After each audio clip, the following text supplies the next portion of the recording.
유대인인 베드로는 환상을 보았습니다.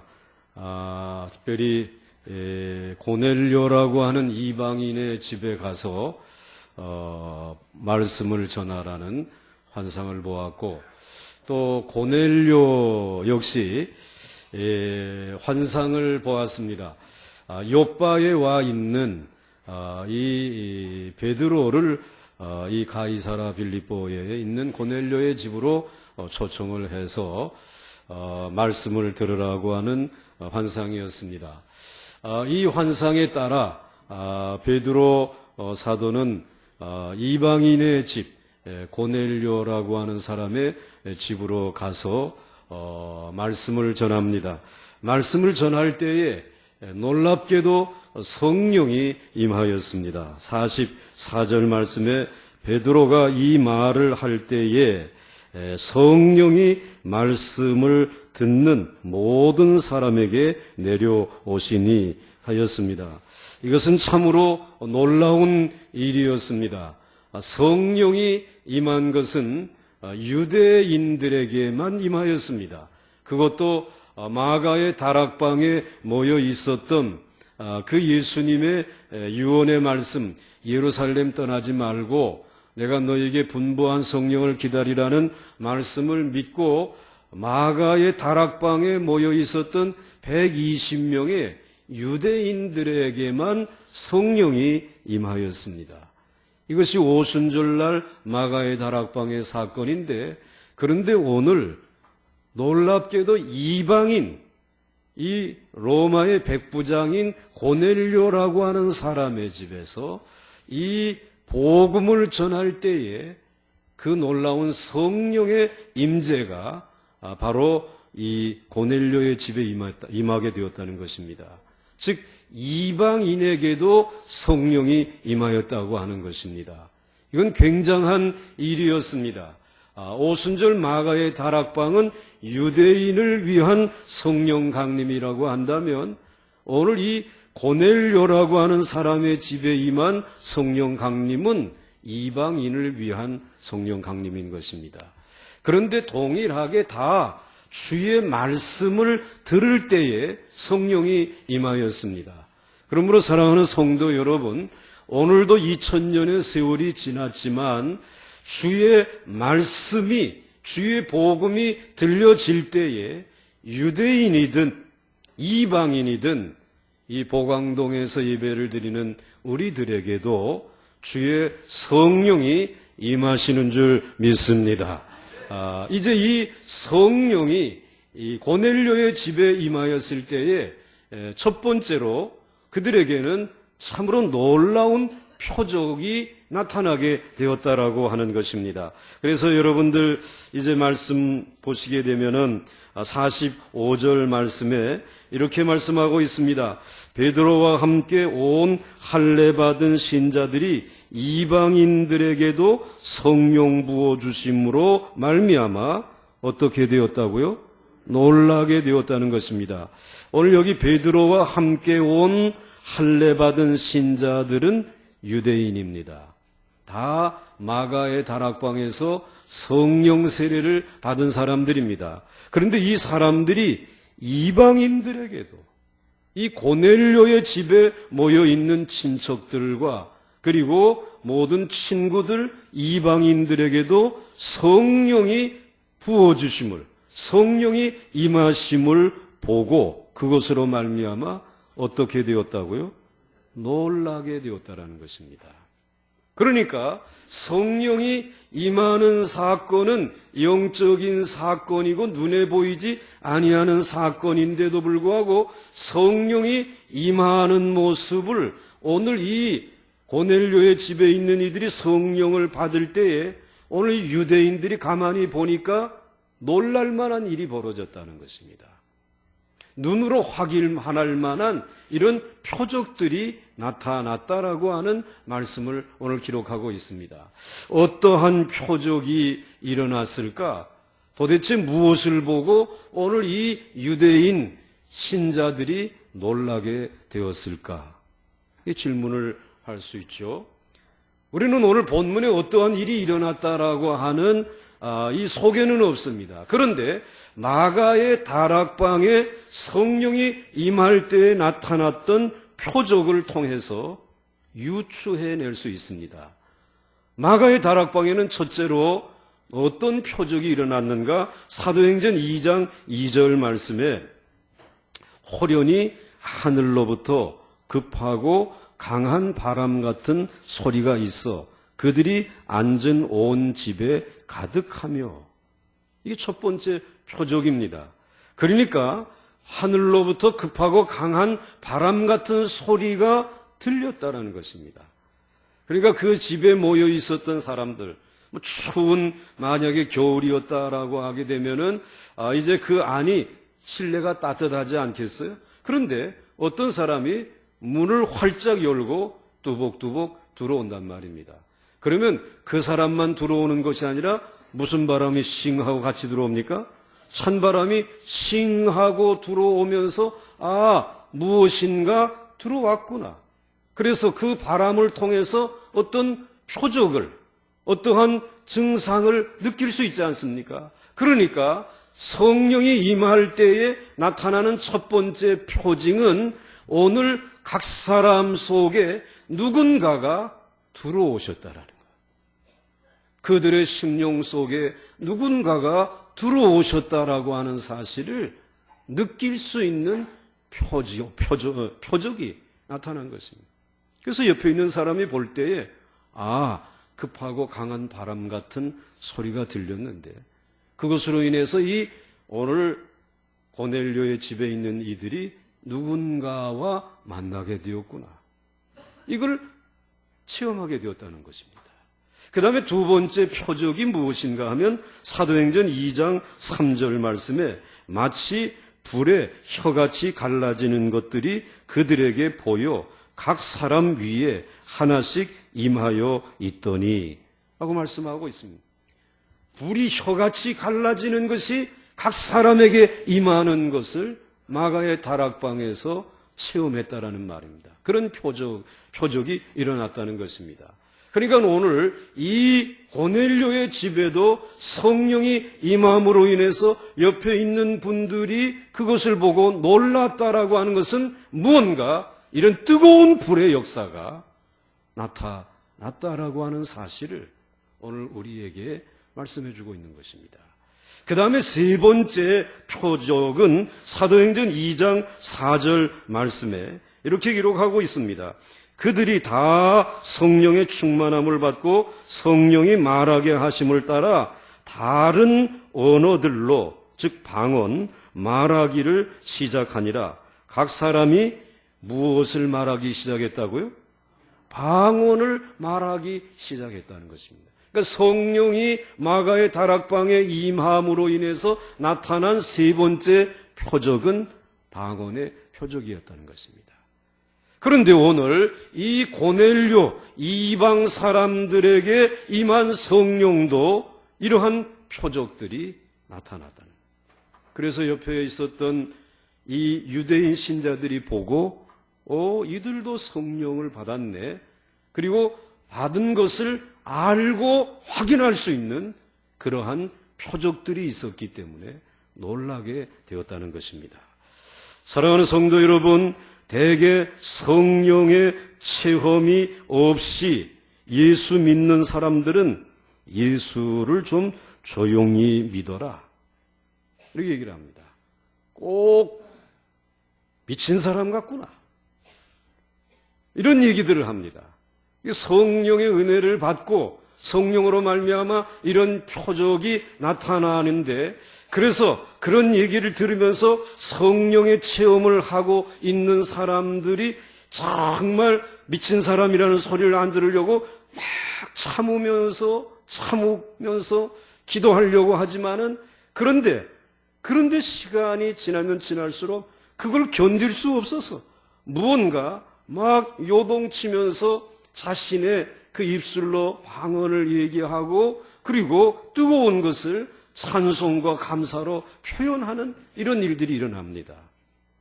그 사람에게 무엇이 임하였기 때문에? 성령이 임하였기 때문에. 그런데 그런 표적들을 주변에 있는 사람들이 보면서 야, 좀 조용히 믿어라 라고 얘기하는 사람들은 무엇을 체험하지 못한 사람들입니까? 성령을 체험하지 못한 사람이라고 말할 수 있어요.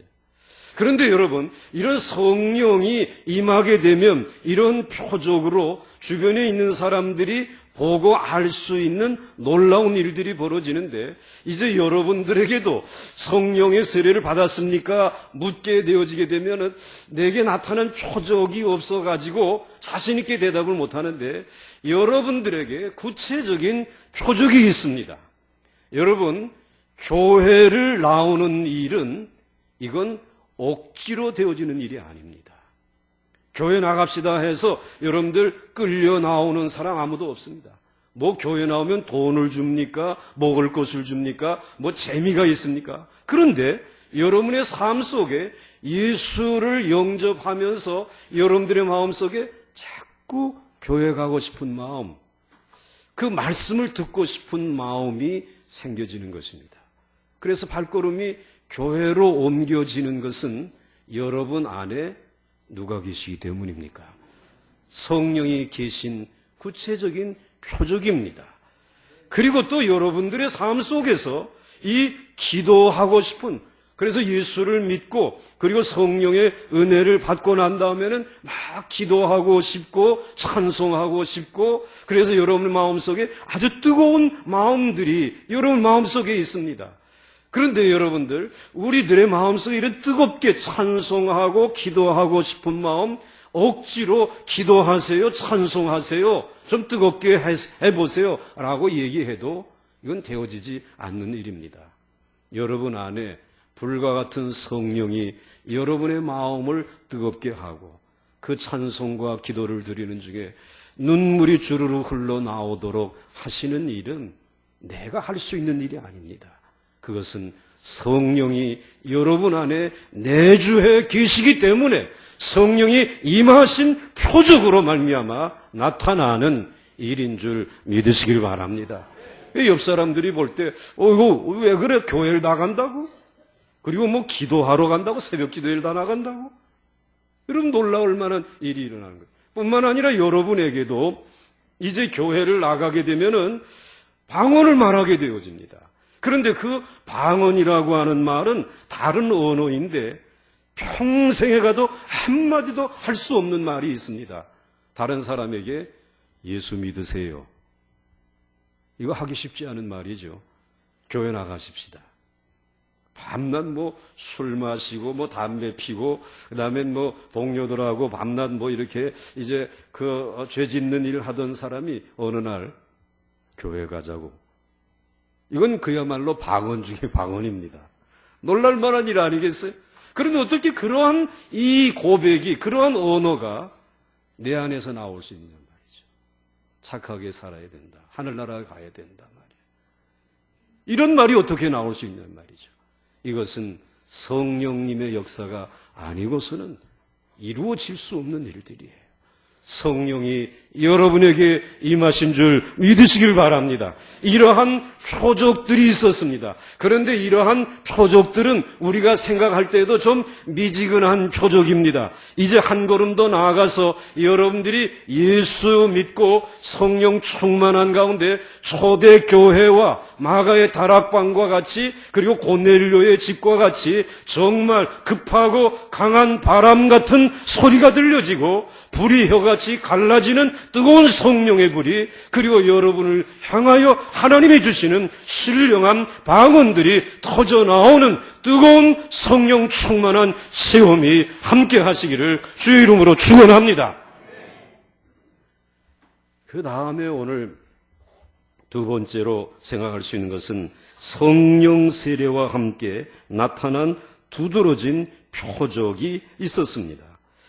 이 마가의 다락방에 있었던 유대인들에게 성령이 임할 때 나타난 표적은 바람과 같은 성령, 불과 같은 성령, 방언의 놀라운 표적들이 있었습니다. 그런데 이방인 고넬료의 가정에도 성령이 임할 때 이러한 표적이 나타났을 것이다라고 우리는 추측을 하는 것입니다. 그러나 오늘 46절에는 고넬료의 집에는 좀 더 두드러진 표적이 나타났다는 것입니다. 그것이 오늘 46절에 이렇게 기록하고 있습니다. 오늘 46절 한번 같이 읽겠습니다. 시작. 이는 방언을 말하며 하나님 높임을 들음이러라. 아멘. 오늘 여기에 고넬료의 집에서 나타난 두드러진 표적 중에 하나가 무엇을 말하게 되었다고요? 방언을 말하며. 유대인 성도들이, 신자들이 볼 때에 성령이 임하면서 저들이 방언을 말하는데 오늘 이들의 방언은 영적인 방언입니다. 마가의 다락방에 초대교회에 특별히 그 성령이 임할 때에 거기에 모였던 120명이 말하던 방언은 외국어 방언, 다른 언어, 오순절 지키기 위해서 온 디아스포라들에게 복음을 전하기 위해서 하나님이 주신 외국어였습니다. 외국어를 배우지 않았음에도 불구하고 이와 같이 다른 언어로 전도할 수 있도록 방언을 주셨는데 오늘 이 고넬료의 집에 거기에 모인 친척들과 이 친구들에게 주신 이 방언은 영적인 방언인 것입니다. 그래서 오늘 우리들도 이와 같이 이방인으로서 하나님 앞에 나와 은혜 받고 기도할 때에 정말 우리가 알아들을 수 없는, 이해할 수 없는 깊이가 있고 그러나 정말 간절함이 있는 이 영적인 기도를, 방언을 우리에게 주시는 줄 믿습니다. 그리고 그 방언으로 하나님 앞에 기도하고 그리고 찬송하게 해 주시는 것이죠. 오늘 여러분들에게 이러한 영적인 방언이 터져나올 수 있기를 주의 이름으로 축원합니다. 그 다음에 두드러진 하나의 표적은 오늘 46절 말씀을 다시 한번 보시겠습니다. 46절 말씀 보시게 되면 제가 읽다가 멈추면 노란 글씨만 읽으시면 됩니다. 이는 방언을 말하며 오늘 이 이방인들인데 하나님을 알지도 못하는 이들인데 성령이 임하게 되니까 베드로의 설교를 듣고 난 다음에 성령이 임하게 되니까 누구를 높이기 시작했어요? 하나님의 이름을 높이는 것입니다. 하나님을 영화롭게 하는 이와 같은 그 이야기들을, 그 말들을, 그 찬송을 오늘 이 옆에서 지켜보고 있던 이들이 듣기 시작했다는 것입니다. 여러분, 성령 충만하고 은혜를 받았다라고 하는 사람을 이제 만나게 되죠. 은혜 받았습니다. 그런데 그분과 만나서 이야기를 하려고 하게 되면은 대화가 되지 않습니다. 아니, 말은 그분이 합니다. 그런데 말을 하는데 알아듣기는 제가 알아듣는데 무슨 말만 계속 반복하느냐면 하나님 감사합니다. 주님 감사합니다. 하나님 찬송합니다. 나는 죄인입니다. 할렐루야. 뭐 이 말, 그 다음에 무슨 말이 좀 나와야 되잖아요. 그런데 너무 하나님의 놀라우신 사랑과 성령의 충만함을 받고 난 다음에는 하나님을 높이는 말밖에 하지 않습니다. 그런데 그것이 두드러진 성령 충만함으로 인해서 나타나는 표적이라는 것입니다. 성령 받은 사람, 성령 충만한 사람들은 하나님의 이름을 존귀히 여기고 높여드리고 찬양하고 영광 돌리는 줄 믿으시기를 바랍니다. 그런 놀라운 역사들이 일어나게 되는 거죠. 그런데 그렇게 이제는 그 말만 하던 사람이 조금 진정이 되고 그리고 시간이 지나면 그 감격이 하나님을 높여드리려고 하는 그 감격이 찬송으로 바뀌어집니다. 그리고 기도로 바뀌어집니다. 그런데 이 사람이 전에도 찬송을 부르기는 했지만은 그냥 찬송을 그저 입술로 부르던 찬송인데 성령의 충만함을 받고 부르는 찬송에는 감동과 감격과 능력이 있습니다. 그래서 그 찬송의 감격과 감동이 자기에만 머물지 아니하고 함께 참여한 예배자들에게까지 흘러넘쳐서 그 주변에 있는 이들도 그분의 그 감격스러운 찬송의 은혜를 받고 자신도 눈물 흘리면서 찬송하면서 그 예배 전체가 성령으로 충만해서 하나님에게 큰 영광을 돌리게 되는 줄 믿으시길 바랍니다. 예배의 변화가 일어나고 예배의 뜨거운 역사들이 일어나는 것입니다. 오늘 우리 보강중앙교회에 이 놀라운 성령의 세례를 받은 이들을 통해서 하나님에게 영광을 돌리는 예배의 부흥의 역사가 일어날 수 있기를 주의 이름으로 축원합니다. 여러분 그저 찬송을 불러도 다 죽어가는 것 같고 기도를 해도 다 죽어가는 것 같고 냉랭해지게 되면 결국은 예배는 드려지지만 하나님께 영광이 돌려드리지 아니하고 우리에게 은혜가 없는 것 아니겠습니까? 여러분 시간마다 성령의 두드러진 표적이 일어날 수 있기를 주의 이름으로 축원합니다. 방언을 말하며 하나님의 높이는 그 소리를 듣는 이 표적이 고넬료의 가정에 임하게 된 것입니다. 그리고 나니까 마지막 세 번째로 베드로가 자 이제 이들이 성령 세례도 받았으니 물로 세례를 줌이 가하다. 그러면서 물로 세례를 주게 됩니다. 물 세례는 회개와 구원의 의미가 담겨져 있는 세례이고 성령의 세례는 능력의 세례인 줄 믿으시길 바랍니다. 이제 여러분들 하나님의 은혜 안에서 오늘 특별히 성례식인데 또 이 말씀이 우리에게 주어졌는데 그것은 오늘 세례받은 사람들 또 이미 세례받은 여러분들에게 주신 말씀입니다. 성령 세례 받으셨습니까? 여러분 물 세례 받으시기 바랍니다. 여러분들 물 세례 받으셨습니까? 성령 세례 받으시기 바랍니다. 능력 세례 받으시기 바랍니다. 이제 성령 세례와 물 세례를 다 받으셨습니까? 그런데 이미 너무 오래돼서 물이 마르고 그리고 기름이 말랐다라고 하게 되면 다시 재충만의 성령 세례를 받아야 합니다. 첫사랑을 회복한 하나님의 사람들이 되어야 한다는 것입니다. 오늘 그 첫사랑의 자리로 우리를 인도하시기 위해서 우리 주님 성찬을 준비하시고 이제 우리에게 떡과 잔을 주실 것입니다. 참여하겠습니다.